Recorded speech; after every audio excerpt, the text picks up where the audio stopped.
Welcome back. The CBS New York Book Club has a highly anticipated book of the season. It's by the author of the young adult book Lightlark, which sold more than 2 million copies in the U.S. Now, Alex Aster has written Summer in the City, her first adult romance. It's being released this week. Mary Calvi talked to her about the book.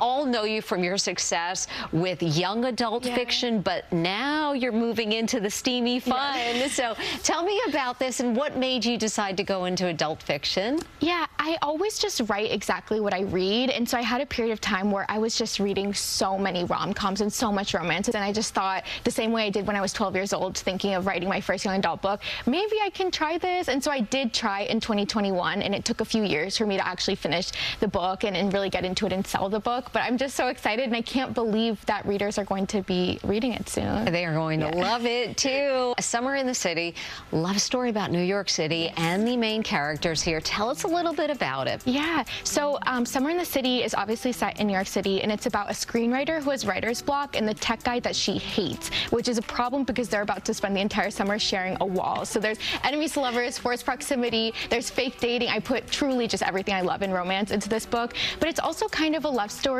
with New York itself. The main character, Elle, says she hates New York at the beginning, and she falls in love with it and rediscovers its joys. And I did too. I love New York. I always have, but I was able to explore lots of places I've never been. I did a lot of the stuff that they do in the book. I went to these places that I had never visited, like the cloisters, or like... Isn't that a great spot? It's amazing. And so I just saw that New York City always has something new to offer, and so it was really my turn to also just explore a city that I've lived in for 7 years, and just see that there's always something new. Yeah, it's like these hidden gems. You just have to go look for them. Yeah.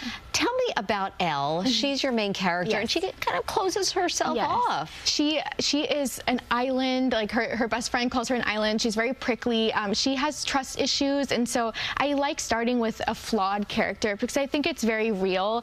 And I like a romance where it's not just about finding someone, but it's also about finding yourself. And so throughout this Summer in the City, she's like a self-proclaimed hermit. She just stays in her apartment and she writes screenplays all day, but she's been kind of writing everyone else's story instead of living her own. And so through this city, through fake dating Parker, through making friends, she really discovers herself, and she puts herself out there and sees that life is happening outside of her apartment, which I think is a good lesson for us all to just get out there and, yeah, really enjoy the city. Love it. Summer in the City is being released this Tuesday, March 25. Author Alex Aster will be signing copies and meeting readers at the Barnes & Noble in Union Square. Very cool. We're always quick to cover Club Calvi, and it's always popping, as I always say. Love a New York romance. Yep.